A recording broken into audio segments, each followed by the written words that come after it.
Good evening everybody. Hello, कैसे हैं आप लोग? आई होप आप लोग अच्छे होंगे, मैं भी अच्छा हूँ। तो जैसा कि कल हम लोग डिस्कस किए थे कुछ टॉपिक, हमारे chapter 1 accounting terms, 11th class के जो फर्स्ट चैप्टर है अकाउंटिंग टर्म्स, उसके रिगार्डिंग जो हम लोगों ने डिस्कस किया हुआ था। कुछ अकाउंटिंग टर्म्स हम लोग ऑलरेडी डिस्कस कर चुके थे, कुछ अभी और भी कुछ बाकी हैं, उनका मैं वन बाय वन करके आज डिस्क्रिप्शन दूंगा। तो आज का जो टॉपिक है हमारा, जो फर्स्ट आज के डेट का जो फर्स्ट अकाउंटिंग टर्म्स है वो है अकाउंट। अकाउंट होता क्या है? अकाउंट के बारे में हम लोग समझेंगे कि अकाउंट एक्चुअली में होता क्या है। जैसे आप लोग सुने होंगे कि राम अकाउंट, ठीक है? आपने राम अकाउंट का नाम सुना होगा, राम अकाउंट, ठीक है? तो ये राम के साथ, राम जो के साथ जो अकाउंट वर्ड का यूज़ किया गया है, इसका अकाउंट में हमारे सब्जेक्ट ऑफ, जो हमारा सब्जेक्ट है अकाउंट्स, उसमें इसका क्या सिग्निफिकेंस है। यहाँ पे मैं अकाउंट्स की नहीं बात कर रहा हूँ, अकाउंट की बात कर रहा हूँ। जैसे आपका नाम बैंक में होता है, तो आपका जो अकाउंट कहलाता है बैंक अकाउंट, ठीक है?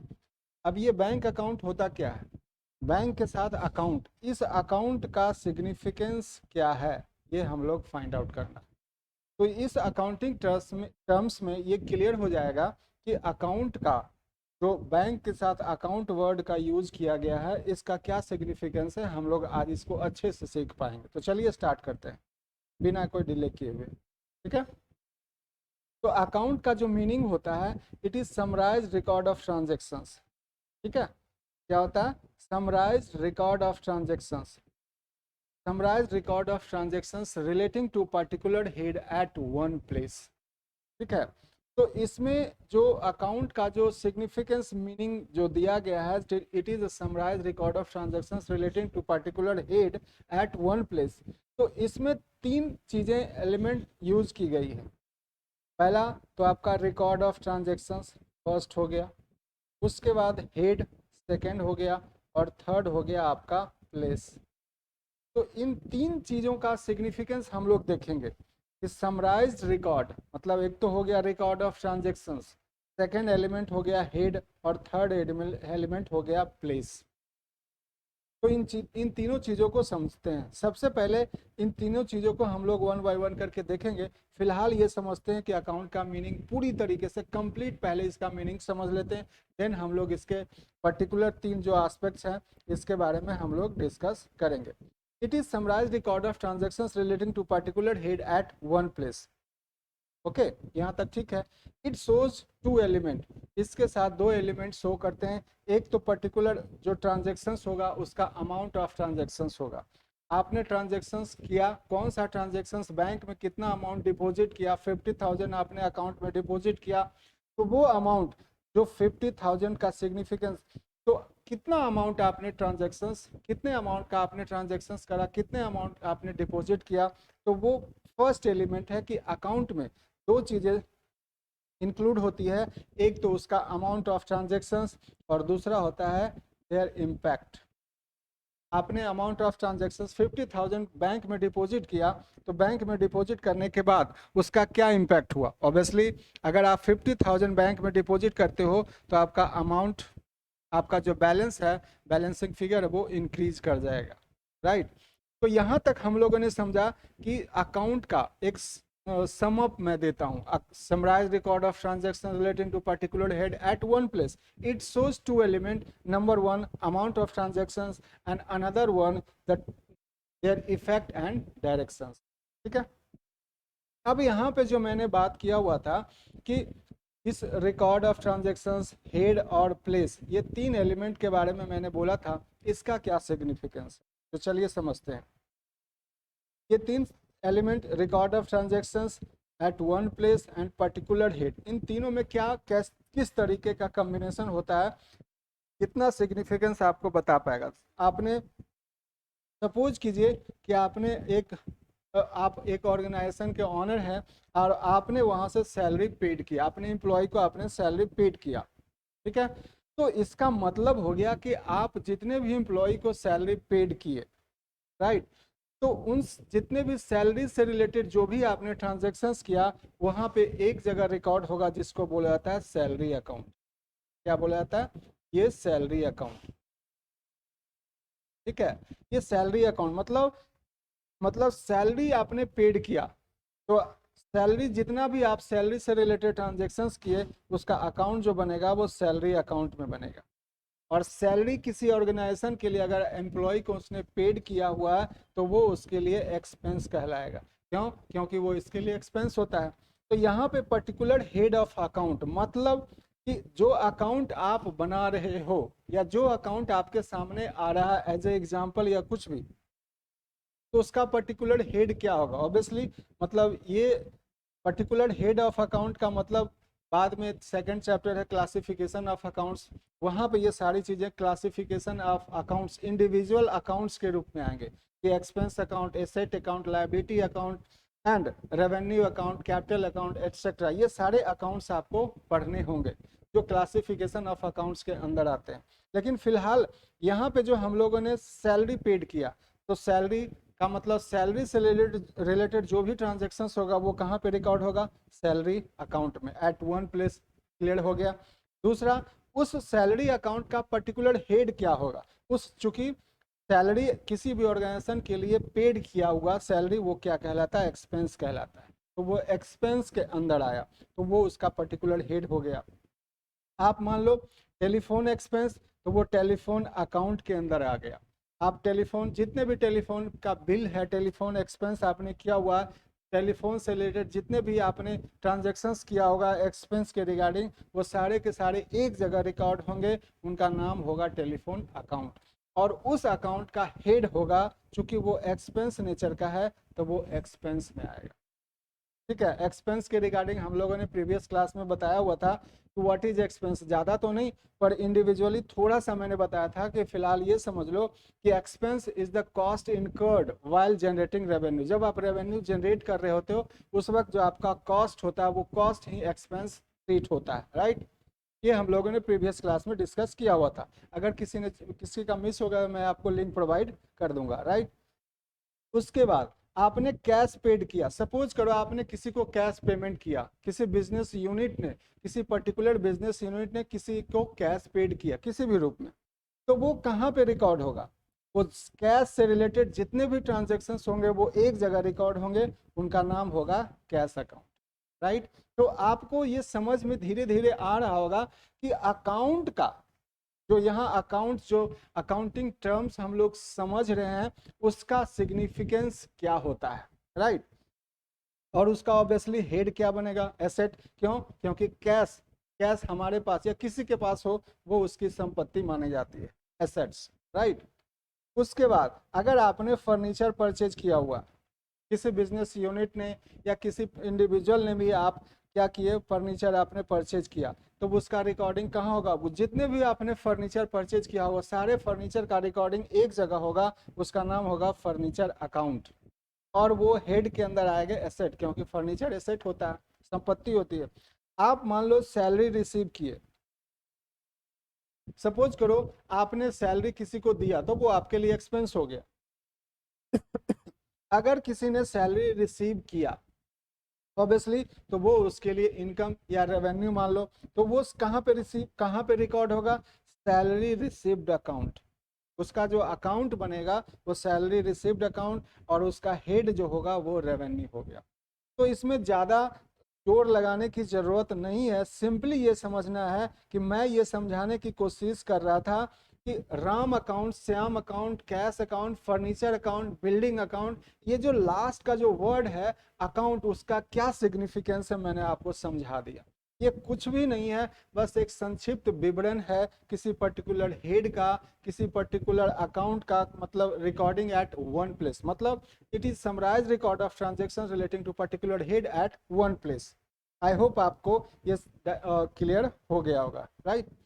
तो नेक्स्ट जो इसी से रिलेटेड है हम लोग का हेड, जो अभी अभी मैंने बताया कि ये जो पर्टिकुलर हेड ऑफ अकाउंट जिसके बारे में हम लोगों ने जिक्र किया हुआ है, ये particular head of account actually में क्या है। तो मैंने जैसा कि अभी अभी कुछ देर पहले भी बताया कि ये हमारे सेकंड चैप्टर में, इंडिविजुअल सेकंड चैप्टर में क्लासिफिकेशन ऑफ अकाउंट्स में ये सब क्लासिफाई होंगे as a account, asset account, expense account, revenue account, revenue account, asset account, capital account, etcetera. ठीक है, ये सारी चीज़ें क्लासिफिकेशन ऑफ अकाउंट्स के तहत हम लोग पढ़ेंगे। लेकिन फिलहाल यहाँ पे हम इजीली चीज़ों को तो समझ ही सकते हैं, वहाँ जब सेकंड चैप्टर में आएगा तो आएगा, देखा जाएगा। लेकिन फिलहाल अभी कहते हैं कि हमारा फर्नीचर हमने बिजनेस के लिए परचेज किया, वो हमारे फर्नीचर अकाउंट में रिकॉर्ड होंगे। जितने भी फर्नीचर से रिलेटेड जो भी ट्रांजेक्शन्स हमने किया होगा वो एक जगह रिकॉर्ड होंगे, जिसका नाम होगा फर्नीचर अकाउंट। तो अकाउंट से रिलेटेड जो आपको कॉन्सेप्ट था वो मैंने आपको डिलीवर कर दिया। अब ये सारे हेड्स ऑब्वियसली इन अकाउंटिंग सारे इन सारे हेड्स, जैसे आप जिनको कह रहे हैं asset account, capital account, expense account, revenue account, liability account, ये सारे हेड को हम लोग अकाउंटिंग में सारे हेड को प्रॉपरली रिकॉर्ड करते हैं, और जहाँ पे ये रिकॉर्ड होते हैं उसी प्लेस का नाम होता है अकाउंट्स, नोन एज अकाउंट।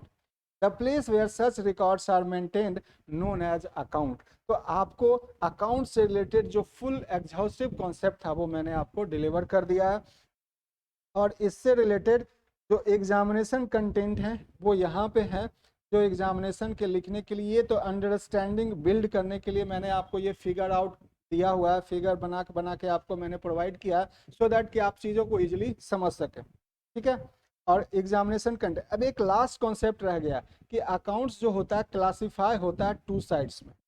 ठीक है,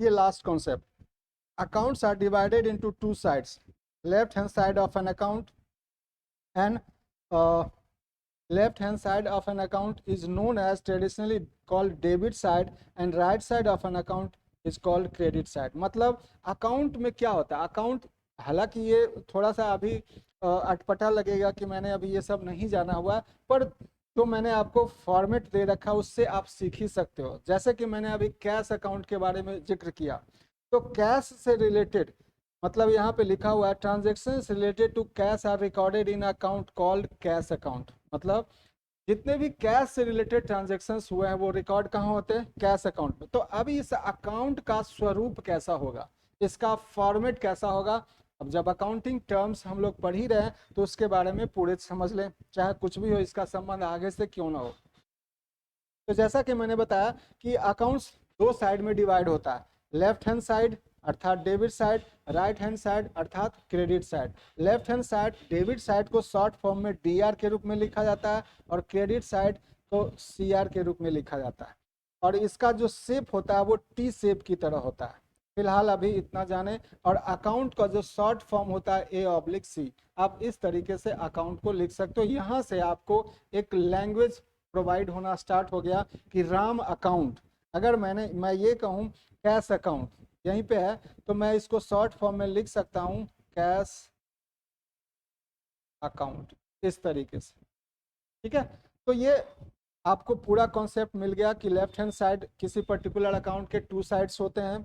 लेफ्ट हैंड साइड को डेबिट साइड बोलते हैं, राइट हैंड साइड को क्रेडिट साइड बोलते हैं, जिसका शॉर्ट फॉर्म में डीआर लिखा जाता है। डेबिट को शॉर्ट फॉर्म में डीआर लिखा जाता है और क्रेडिट को शॉर्ट फॉर्म में सीआर लिखा जाता है।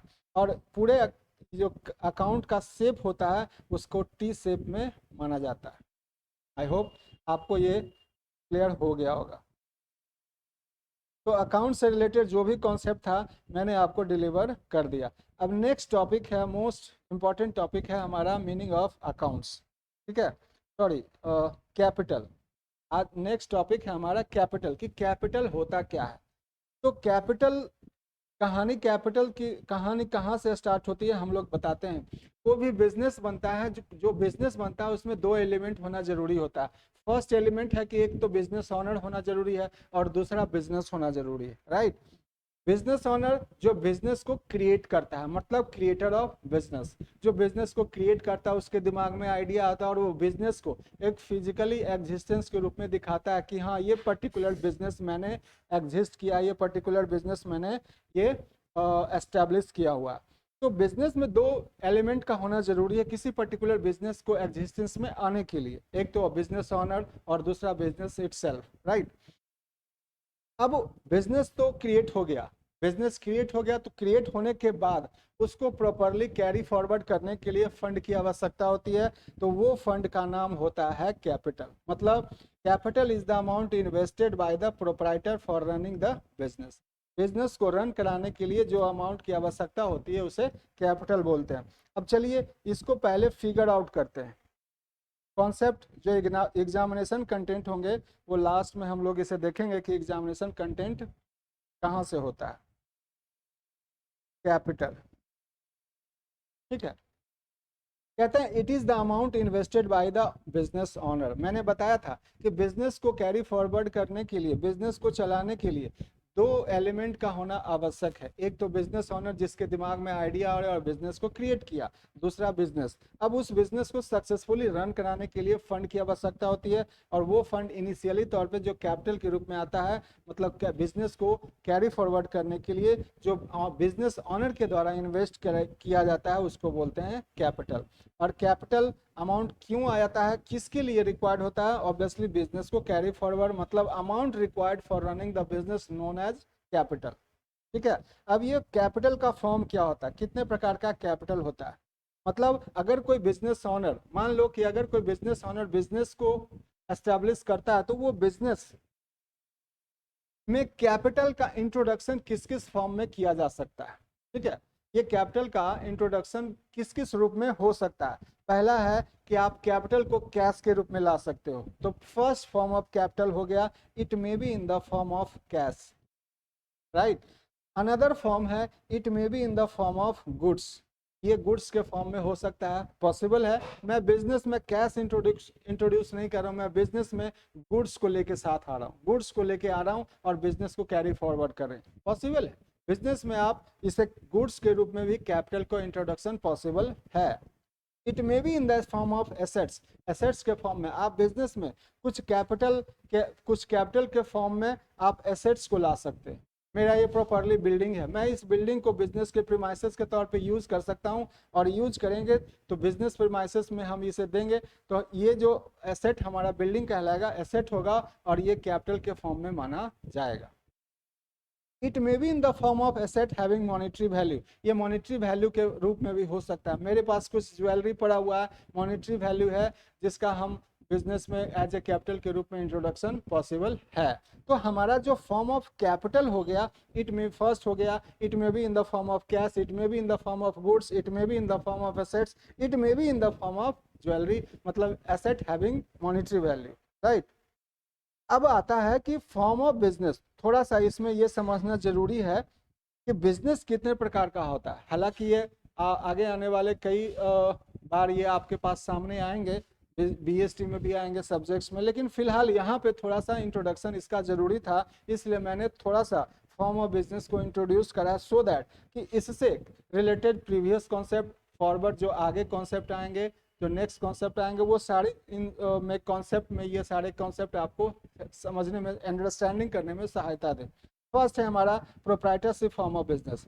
हम बिजनेस में फर्स्ट फॉर्म ऑफ बिजनेस जो होता है प्रोप्राइटरशिप फॉर्म ऑफ बिजनेस बोला जाता है, इसको इंडिविजुअल फॉर्म ऑफ बिजनेस भी बोलते हैं। मतलब इसलिए ताकि इस प्रोप्राइटरशिप फॉर्म ऑफ बिजनेस को एक इंडिविजुअल इंसान, एक इंडिविजुअल बिजनेस ओनर इसको कैरी फॉरवर्ड करता है, इसलिए इसको बोलता है इंडिविजुअल फॉर्म ऑफ बिजनेस। अब इसमें जो कैपिटल कंट्रीब्यूट करता है उसका नाम होता है प्रोप्राइटर, राइट, मतलब business owner in case of proprietorship form of business, right, जो कैपिटल कंट्रीब्यूट करता है अर्थात बिजनेस ओनर। नेक्स्ट है पार्टनरशिप फॉर्म ऑफ बिजनेस। अब पार्टनरशिप फॉर्म ऑफ, दूसरा जो फॉर्म ऑफ बिजनेस है वो पार्टनरशिप फॉर्म ऑफ बिजनेस है। अब इस पार्टनरशिप फॉर्म ऑफ बिजनेस में जो कैपिटल कंट्रीब्यूट करता है, जो कैपिटल का कंट्रीब्यूशन करता है उसको बोला जाता है पार्टनर्स, राइट। कंपनी, अब अनदर फॉर्म ऑफ बिजनेस है कंपनी फॉर्म ऑफ बिजनेस, जिसमें कैपिटल जो कंट्रीब्यूट करता है उसको शेयर होल्डर बोलते हैं, जो मालिक होते हैं, राइट। उसके बाद हिंदू अनडिवाइडेड फैमिली, इसमें जो मेंबर्स ही मेंबर्स माने जाते हैं इसके बिजनेस ओनर, हालांकि इसका जो केयर टेकिंग होता है वो कर्ता के हाथ में होता है, ठीक है। यह बिजनेस को केयर फॉरवर्ड डिसीजन मेकिंग लेने का जो रिस्पॉन्सिबिलिटी होता है वो कर्ता के पास होता है। जितने भी मेंबर्स होते हैं एचयूएफ में, वो मेंबर्स, सॉरी, जितने भी बिजनेस को चलाने वाले अदर मेंबर होते हैं उनको मेंबर बोला जाता है, क्योंकि ये हिंदू अनडिवाइडेड फैमिली में जितने भी कंट्रीब्यूटर्स होते हैं वो मेंबर ही कहलाते हैं, राइट। तो ये फॉर्म ऑफ बिजनेस है। इस फॉर्म ऑफ बिजनेस को आप हमेशा ध्यान रखिएगा, हमेशा ये फॉरवर्ड होता रहेगा, आपके सामने आता रहेगा और आपको परेशान करता रहेगा। इसलिए आपको ये इंडिविजुअली इसको कैरी फॉरवर्ड कर लें, आपके दिमाग में इसे डाल लें, सो दैट कि आपके आपके जो नेक्स्ट कॉन्सेप्ट बिल्ड करने में ये आपको सहायता दे, राइट। नेक्स्ट टॉपिक है, टॉपिक नहीं, कैपिटल से रिलेटेड ही कॉन्सेप्ट। कि कैपिटल एक जो हमारा जो बिजनेस ऑनर ने बिजनेस को चलाने के लिए, सक्सेसफुली चलाने के लिए जो कैपिटल का इंट्रोड्यूस किया, वो कैपिटल का इम्पैक्ट, वो कैपिटल किस किस से प्रभावित होता है और किस तरीके से प्रभावित होता है, क्या वो कैपिटल उसके उससे क्या क्या फ्लक्चुएशन होता है। मान लो कि कैपिटल बिजनेस में एडिशनल कैपिटल इंट्रोड्यूस किया, राइट, कैपिटल आया, फिर एडिशनली बिजनेस को में फंड की आवश्यकता हुई तो उन्होंने एडिशनल कैपिटल इंट्रोड्यूस किया, तो दैट मीन्स वो कैपिटल को क्या किया, इंक्रीज कर दिया, राइट। ऐड मतलब इंक्रीज, मतलब कैपिटल पर इसका असर जो हो गया वो कैपिटल को बढ़ा दिया। ड्राइंग्स जो नेक्स्ट टॉपिक होगा, आने वाले नेक्स्ट टॉपिक हो गए ड्राइंग्स क्या कहलाता है। तो ड्राइंग्स मैं उसे समझाऊंगा कि ड्राइंग्स, फिलहाल ये समझ लें कि ड्राइंग्स क्या करता है, कैपिटल को लेस कर देता है। इम्पैक्ट क्लियर हो जाएगा नेक्स्ट टॉपिक में। अभी expense, expense cost incurred while generating revenue, expense क्या करता है, कैपिटल को घटा देता है। रेवेन्यू क्या करता है, कैपिटल को बढ़ा देता है। रेवेन्यू का मतलब gross earning of the business. Loss, business में लॉस हुआ तो वो कैपिटल को घटा देता है, प्रॉफिट हुआ तो वो कैपिटल को बढ़ा देता है। ये सारे इम्पैक्ट थे कैपिटल से एसोसिएटेड, तो मैंने सोचा इसे एक ही जगह आपको दे दूं, सो दैट हम, मैं जानता हूं कि कुछ इसमें टर्म्स हैं जो अभी आपने नहीं पढ़ा हुआ है, लेकिन आगे आने वाले जो टॉपिक होंगे वो इसी से रिलेटेड है। तो कैपिटल से रिलेटेड जो भी कॉन्सेप्ट है मैंने ये एक ही जगह आपको प्रोवाइड कर दिया, सो दैट कि इन फ्यूचर जब कभी इसे रिवीजन करें तो आपको तकलीफ ना हो, एक ही जगह कैपिटल से एसोसिएटेड जो भी कॉन्सेप्ट है एक ही जगह आपको मिल जाए। चलिए ओके, तो कैपिटल का जो में कैपिटल का जो एग्जामिनेशन कंटेंट था हमने प्रोवाइड कर दिया। आपका ये फर्स्ट टॉपिक क्लियर हो गया, सेकंड, थर्ड ये भी हो गया। अब ये कॉन्सेप्ट बाकी है, बिजनेस एंटिटी कॉन्सेप्ट। ये बिजनेस एंटिटी कॉन्सेप्ट जो है ये समझना ज़रूरी है आपके लिए, तो चलिए इसको समझते हैं। फिलहाल अभी ये सारे टॉपिक्स को इतना अभी ध्यान ना दें कि ये आपके लिए अभी अभी का है। हाँ, जब आपका चैप्टर 1 ख़त्म हो जाए या 2-4 चैप्टर अकाउंट्स में, अकाउंट्स का 2-4-5 चैप्टर अगर आप पढ़ लें, तब इस टॉपिक को आप इतना, ये टॉपिक जो मैंने आपको दिया है इसको रिवीजन टाइम में आप देख लें, तो आपका एक ही जगह कैपिटल से रिलेटेड जितने भी उस कैपिटल से एसोसिएटेड जितने भी कॉन्सेप्ट होते हैं वो एक ही जगह आपको मिल जाए। मेरा उद्देश्य सिर्फ ये है, मेरा उद्देश्य कुछ ज़्यादा पढ़ाना नहीं है, मेरा उद्देश्य है कि वो सारी चीज़ें एक ही जगह अवेलेबल हो, राइट। ठीक है, ओके, आप समझदार हैं, समझ गए। तो यहाँ पे हाँ जी, मेरा अभी टॉपिक था बिजनेस एंटिटी कॉन्सेप्ट। ठीक है, कि बिजनेस एंटिटी कॉन्सेप्ट क्या होता है।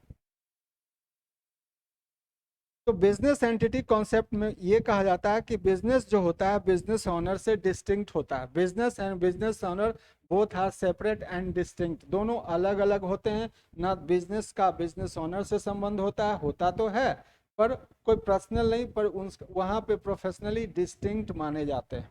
अब वो कैसे, चलिए समझते हैं। बिजनेस एंटिटी कॉन्सेप्ट को समझने के लिए पहले मैं अक्सर कहा करता हूं कि किसी भी बिजनेस यूनिट को एस्टैब्लिश करने के लिए सबसे पहला जो एलिमेंट की आवश्यकता होती है, सबसे पहला जो बिजनेस के लिए रिक्वायर्ड एलिमेंट होता है वो होता है बिजनेस ऑनर।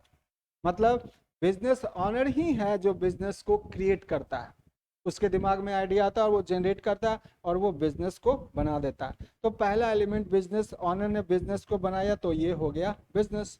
अब बिजनेस को चलाने के लिए, बिजनेस को कैरी फॉरवर्ड करने के लिए कुछ अमाउंट की आवश्यकता होगी, तो उस अमाउंट को कहा जाता है कैपिटल। ये हम लोगों ने अभी अभी देखा है। ठीक है, ये कैपिटल लायबिलिटी होता है फॉर द बिजनेस। यही सारा पे खेल हो गया, यहाँ पे सारा खेल हो गया कि कैपिटल बिजनेस के लिए लायबिलिटी कैसे है, राइट। कैपिटल बिजनेस के लिए लायबिलिटी कैसे है, चलिए इस चीज को समझते हैं, और यही बिजनेस एंटिटी कॉन्सेप्ट का सबसे सेंटर थीम।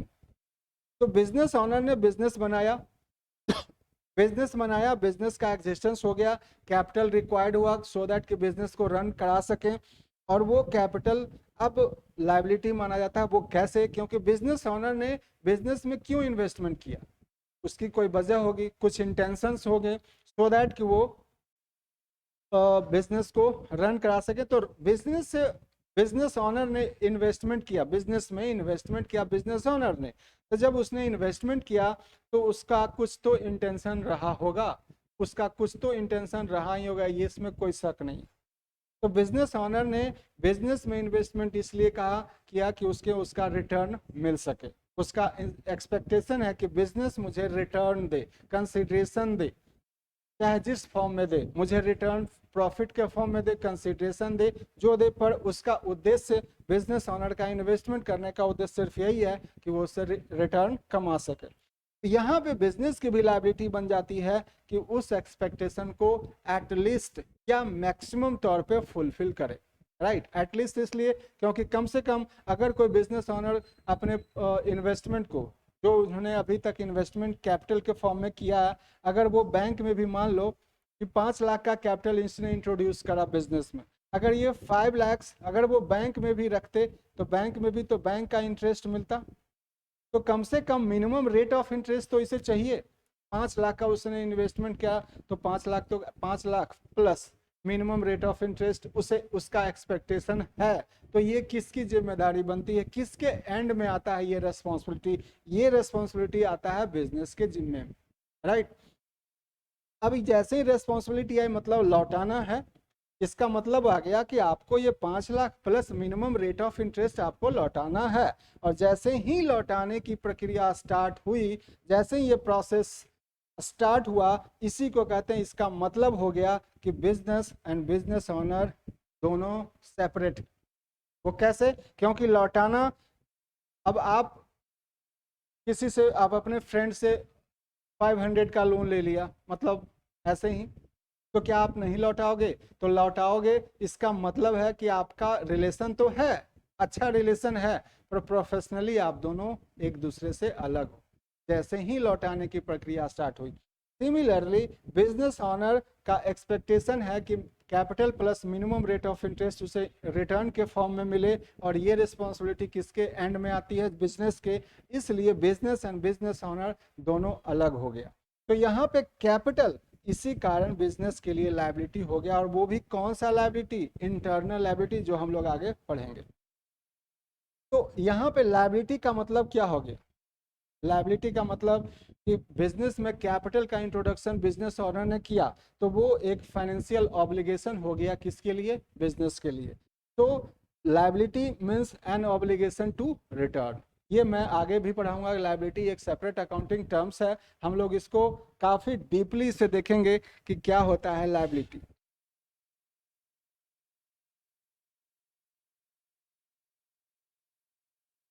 तो इस बिजनेस एंटिटी कॉन्सेप्ट में ये क्लियर हो गया कि business and business both are separate and distinct. यही आपका बिजनेस एंटिटी कॉन्सेप्ट का थीम था, जो मैंने आपको डिलीवर कर दिया। तो इस तरीके से जो कैपिटल से रिलेटेड जो कॉन्सेप्ट थे, कैपिटल से रिलेटेड जो भी कॉन्सेप्ट एंड एग्जामिनेशन कंटेंट, मैंने आपको दोनों कॉन्सेप्ट बिल्ड कराया और एग्जामिनेशन कंटेंट भी मैंने आपको दे दिया। ओके, आई होप इसे आप समझ पाए होंगे। नेक्स्ट जो टॉपिक है हमारा, ड्राइंग्स। बिजनेस में ड्राइंग्स किसको कंसीडर करोगे? आखिर वो कौन सा अमाउंट होगा जो ड्राइंग्स के रूप में कंसीडर किया जाएगा, राइट। तो अभी अभी में हम लोगों ने कैपिटल को कंप्लीट किया। नेक्स्ट टॉपिक हमारा ड्राइंग्स है। तो ड्राइंग्स का संबंध सीधा कैपिटल से। मैंने अभी अभी एक फॉर्मेट्स कॉन्सेप्ट बताया था, जो काफ़ी ज़्यादा यहाँ पे क्लियर हो जाएगा। तो ड्राइंग्स किसको कहते हैं? तो कहता है drawings an amount use for personal purpose, not for office purpose. मतलब आपने बिजनेस से पैसा निकाला मतलब बिजनेस को सक्सेसफुली रन करने के लिए ऑब्वियसली चीज़ें चाहिए होगी, है ना। तो बिजनेस से आपने पैसा निकाला, बिजनेस ने पैसा निकाला। अगर आपका उस बिजनेस से निकाले हुए पैसे का यूज अगर आप पर्सनल पर्पस से करते हो, पर्सनल पर्पस के लिए करते हो, डोमेस्टिक पर्पस के लिए करते हो, तो वहीं पे ड्राइंग्स का कॉन्सेप्ट क्रिएट हो जाता है। अगर बिजनेस में आप लोग, अगर बिजनेस में कोई बिजनेस ऑनर ने बिजनेस के कैरी फॉरवर्ड करने के लिए बहुत सारे एक्सपेंस होते हैं, बहुत सारी रिस्पॉन्सिबिलिटी जिसको एग्जीक्यूट करना पड़ता है, तो यहाँ पे अगर पर्सनल पर्पस को छोड़ के अगर ऑफिस पर्पस का यूज है, तब तो वो ड्राइंग्स नहीं कहलाएगा। अगर बिजनेस ऑनर ने, ऑब्वियसली बिजनेस ऑनर नहीं ड्राइंग कर सकता है, तो बिजनेस ऑनर ने अपने पर्सनल यूज के लिए बिजनेस से पैसा निकाला, तो वो कहलाएगा ड्राइंग्स, राइट। अब ये ड्राइंग्स का भी फॉर्मेशन होता है। ड्राइंग्स जब कैपिटल का फॉर्म होगा, ऑब्वियसली मैंने, हम लोगों ने अभी अभी डिस्कस किया कि कैपिटल का भी फॉर्म होता है, तो कैपिटल का फॉर्म होगा तो ड्राइंग्स का भी फॉर्म होगा। मतलब ड्राइंग्स भी किस किस फॉर्म में पॉसिबल है। पहला फॉर्म है it may be in the form of cash, second form है it may be in the form of goods, it may be in the form of asset, और it may be asset having monetary value, और it may be in the form of private payments. ये नया concept है private payment. हम लोगों ने capital में भी देखा हुआ था, capital can be in the form of cash, goods, assets, assets having monetary value. यहाँ पे ड्राइंग्स का भी फॉर्मेशन, ड्राइंग्स भी किस किस फॉर्म में हो सकता है, पॉसिबली कैश के फॉर्म में, गुड्स के फॉर्म में, एसेट्स के फॉर्म में, एसेट्स हैविंग मॉनेटरी वैल्यू के फॉर्म में, और दूसरा है प्राइवेट पेमेंट्स के फॉर्म में, राइट। तो ये जितने भी ड्राइंग्स के फॉर्म है, इसको इंडिविजुअली हम लोग देखते हैं। तो आई होप ये ड्राइंग्स का कॉन्सेप्ट आपको क्लियर हो गया होगा। एग्जामिनेशन कंटेंट में मैंने आपको ड्राइंग्स के लिए पे जुक में जो भी मीनिंग था मैंने आपको प्रोवाइड किया, ड्राइंग्स किसे कहते हैं वो प्रोवाइड किया, ड्राइंग्स ड्राइंग्स का फॉर्मेशन कैसे हो सकता है, ड्राइंग्स का क्या इम्पैक्ट होता है, वो सारी चीज़ें, कुछ इसमें जो टॉपिक हैं वो कुछ इस चैप्टर या एक दो चैप्टर के बाद आपको समझ में आएगा। फिलहाल मैंने, जैसा कि मैंने प्रीवियस टर्म में भी बोला, कि यहाँ पे कुछ ज़्यादा ही कंटेंट को इंक्लूड किया गया है, सो दैट कि जब आपका रिवीजन हो तो आपको एक कंप्लीट फॉर्म में सारे कॉन्सेप्ट पर्टिकुलर अकाउंटिंग टर्म से रिलेटेड एक ही जगह अवेलेबल हो जाए। मेरा उद्देश्य सिर्फ यही था। जितना भी अभी प्राइमरी जो बिगनिंग अभी हम लोग का क्लास है, जितने भी कॉन्सेप्ट हैं वो मैंने आपको ट्रिक कर दिया है, सो दैट आप इसको ईजिली समझ सकें। जिसके बारे में मैंने बोला उसको अभी आप अभी उसको इग्नोर करेंगे, जब रिवीजन होगा उस वक्त आप लोग देख लेंगे। तो ड्राइंग्स के बारे में भी आपको क्लियर हो गया कि ड्राइंग्स किसे कहते हैं। मतलब बिजनेस ऑनर अगर बिजनेस में पर्सनल पर्पस का यूज होता है, पर्सनल पर्पस इन्वॉल्व होता है, तो वो कहलाएगा ड्राइंग्स। अगर ऑफिशियल पर्पस होता है तो वो ड्राइंग्स नहीं कहलाएगा। और ड्राइंग्स किस किस फॉर्म में पाया जाता है, ये सारी चीज़ें यहाँ पे अवेलेबल है। नेक्स्ट टॉपिक है हमारा meaning of liability. Liability, first time हम लोग लायबिलिटी के बारे में इंटरेक्शन कर रहे हैं कंप्लीटली ये आपको कॉन्सेप्ट यहाँ पे बिल्ड हो जाएगा लायबिलिटी के रिगार्डिंग, ठीक है। कहता है simply liability means amount owed by the business, ठीक है। Liability means amount owed by the business, जो भी बिजनेस ने बिजनेस को कैरी फॉरवर्ड करने के लिए कर्ज के तौर पे लिया गया, वो सारे के सारे लायबिलिटी माने जाते हैं। अब वो कैसे, जरा देखिए इस फिगर को। फिगर मैं इसलिए देता हूं कि ताकि आपका जो कंसेप्ट है, जो कॉन्सेप्ट काफ़ी अच्छे से बिल्ड हो, कैसे क्रिएट होता है। हाँ, मैं एक बार और कहूँगा कि फिगर को जैसे मैं इंटरप्रिटेशन देता हूँ उसी इंटरप्रिटेशन के अकॉर्डिंग इसको समझेंगे, सो दैट कि फिगर एक कॉम्प्लेक्स प्रक्रिया है। अगर आप एक फिगर से इजीली समझ सकते हैं तो एक फिगर से इजीली डाइवर्ट भी हो सकते हैं कॉन्सेप्ट के रिगार्डिंग। मतलब आपका कॉन्सेप्ट डिस्टॉर्ट हो सकता है। तो जिस तरीके से मैं फिगर को इंटरप्रिटेशन देता हूं उसी के अकॉर्डिंग आप लोग इसे सीखेंगे और ड्रॉ भी करेंगे, राइट। मैं फिगर अगर जिस तरीके से बोलता हूं उसी तरीके से आप ड्रॉ करेंगे, राइट। ये मुझे पहले बोल देना चाहिए, सॉरी, पर मैं अभी बोल रहा हूँ। फिगर एक कॉम्प्लेक्स प्रक्रिया है, इसका इंटरप्रिटेशन ऑब्वियसली इजी है, पर अगर इसमें थोड़ा सा भी स्टेप्स का आगे पीछे हुआ तो वो उसका मीनिंग ही डिस्टॉर्ट हो जाता है। So please take it carefully. First, liability का एग्जिस्टेंस कैसे होता है बिजनेस में, हम लोग पहले ये देखते हैं। बिजनेस ऑनर है, पता है, पर जैसा कि मैंने बताया कि बिजनेस को चलाने के लिए सबसे पहले दो element business and business owner, दोनों दो चीज़ें चाहिए होगी, दो एलिमेंट चाहिए होगी बिजनेस को चलाने के लिए। तो बिजनेस ओनर आ गया, बिजनेस ओनर के दिमाग में आइडिया आता है, ये बिजनेस ओनर के दिमाग में आइडिया आया और ये बिजनेस को बना दिया, बिजनेस बना दिया। तो बिजनेस को चलाने के लिए कुछ अमाउंट की आवश्यकता होती है, कुछ पैसे की फंड की आवश्यकता होती है, तो जिसको कैपिटल के रूप में बिजनेस ओनर ने दिया। और हम लोगों ने कैपिटल के बारे में पढ़ भी रखा है, जो कि लायबिलिटी होता है किसके लिए, बिजनेस के लिए। ठीक है, मान लो कि 5 लाख का इंट्रोडक्शन बिजनेस में हुआ, ठीक है, 5 लाख का इंट्रोडक्शन बिजनेस में हुआ, ये 5 लाख का इंट्रोडक्शन बिजनेस में हुआ, ये किसके द्वारा हुआ, बिजनेस में introduction 5 lakh in form of capital, किसके द्वारा, ऑब्वियसली कैपिटल का कंट्रीब्यूशन ऑब्वियसली बिजनेस ओनर के द्वारा होता है। तो ये बिजनेस ओनर ने 5 लाख का एज ए कैपिटल बिजनेस में इंट्रोड्यूस किया, राइट। अब बिजनेस में और भी फंड की आवश्यकता हुई, तो बिजनेस ने क्या किया, बैंक से लोन ले लिया, ठीक है, बिजनेस ने बैंक से लोन ले लिया, लोन में कितना, 10 लाख का उसने लोन ले लिया।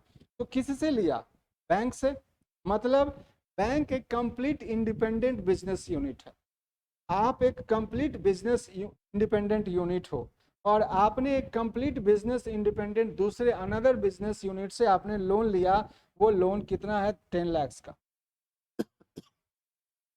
ये लोन कहलाएगा एक्सटर्नल लायबिलिटी, क्योंकि लोन तो लायबिलिटी है, इसमें किसी को समझने में मुझे नहीं लगता किसी को प्रॉब्लम है। और कैपिटल इंटरनल लायबिलिटी होता है, क्यों, क्योंकि ये बिजनेस के अंदर की बात है।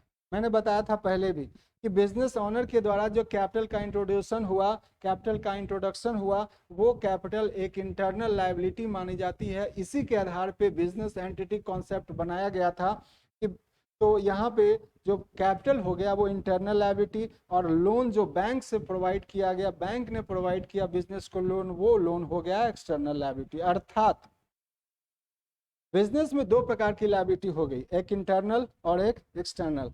Both amount are owed by the business, इसमें किसी को कोई शक नहीं होना चाहिए कि इंटरनल लायबिलिटी भी किसके द्वारा ली गई है, बिजनेस के द्वारा, और एक्सटर्नल लायबिलिटी भी किसके द्वारा ली गई है, बिजनेस के द्वारा। तो ये दोनों के दोनों लायबिलिटी जो क्रिएट किए गए हैं बिजनेस के द्वारा किए गए हैं, इसलिए वो सारे के सारे लायबिलिटी जो बिजनेस, वो सारे के सारे अमाउंट्स जो 5 लाख के रूप में, 10 लाख के रूप में लिया गया है, बिजनेस के द्वारा लिया गया, इसलिए बिजनेस की वो लायबिलिटी है, राइट। अब लायबिलिटी का थोड़ा सा मैंने बता ही दिया, इंटरनल होता है, एक एक्सटर्नल होता है, राइट। इंटरनल मतलब liability towards the owner, liability towards the owner. ऐसा क्यों कहा गया कि बिजनेस में इंटरनल लायबिलिटी का मतलब ऑनर के लिए जो लायबिलिटी हुआ, मतलब ऑनर ने 5 लाख का इंट्रोडक्शन किया कैपिटल के फॉर्म में, तो वो कैपिटल के फॉर्म में उसका रिटर्न करना किसका, बिजनेस की जिम्मेदारी है, इसलिए वो लायबिलिटी बना, इंटरनल लायबिलिटी हम लोग डिस्कस कर चुके हैं। तो ये इंटरनल लायबिलिटी का मीनिंग क्या हो गया कि those liability which are towards the business owner. तो इसका एग्जांपल अभी फिलहाल कैपिटल ही कोट करना, ये अभी कोट नहीं करना, क्योंकि ये आपके कॉन्सेप्ट से बियॉन्ड है। फिलहाल वही फिर मैं कहूँगा कि मैं सारा कॉन्सेप्ट एक ही जगह दे दिया, सो दैट जब आप रिवीजन करें तो सारी चीज़ें एक ही जगह आपको अवेलेबल हो। मेरा उद्देश्य सिर्फ ये है। तो यहाँ पे इंटरनल लायबिलिटी सिर्फ अभी इसी के बारे में सोचना, कैपिटल के बारे में, राइट। एक्सटर्नल मतलब लायबिलिटी टुवार्ड्स आउटसाइड, मतलब आउटसाइडर के द्वारा आप अगर कोई लायबिलिटी लोन क्रिएट होता है, liability towards the outsider other than the business honour, मतलब बिजनेस के ऑनर के अलावा अगर आउटसाइडर से आप कोई लायबिलिटी क्रिएट करते हो तो वो एक्सटर्नल लायबिलिटी मानी जाती है।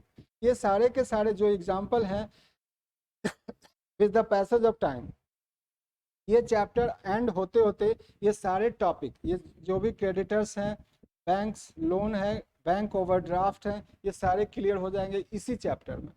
इसलिए जब ये चैप्टर कंप्लीट हो जाए तो प्लीज़ इन सारे जो एग्जाम्पल हैं इसको एक बार रीड आउट कर लें, एक बार रिवीजन कर लें, सो दैट कि एक कंप्लीट कॉन्सेप्ट आपके लिए बिल्ड हो जाए।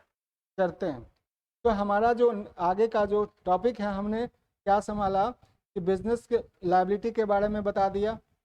अब ये एक इक्वेशन अभी नहीं देखिएगा, इस टॉपिक के बाद, मतलब इस चैप्टर के बाद।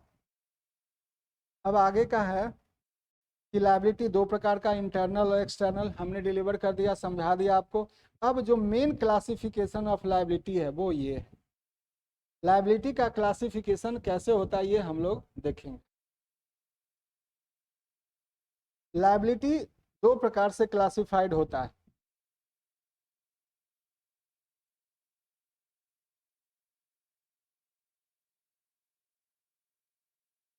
सॉरी, थोड़ा इंटरप्शन हुआ।